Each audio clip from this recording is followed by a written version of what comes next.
This CourierPress.com special live event from the Willard Library is presented to you by the House of Lecter and the Old Courthouse Catacombs. There are many stories about the infamous Gray Lady. The following stories are but a few. First-hand accounts from the very librarians who work at Willard Library every day. Listen to their tales and keep your eyes and ears open during our live stream. You may be the next to encounter the Lady in Gray. We do have a ghost, and she has not been seen for about 12 or 13 years now. I'm standing in the place where we had the last actual sighting. There was a young man working on this floor named John. One afternoon, I got a phone call from Carol, who was working on this floor, and she said, "Betty, come up here right now with a pencil and paper."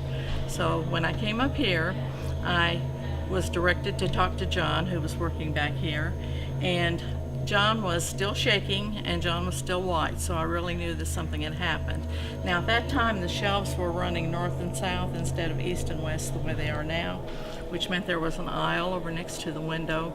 And the story John told me was that all of a sudden he felt really cold and he felt compelled to walk around the corner. When he walked around the corner, just for a few seconds, he looked into the eyes of something or someone, and then it faded away. Now he was pretty nervous about it, and he didn't stay for a long time after that. But there was a sequel to that story.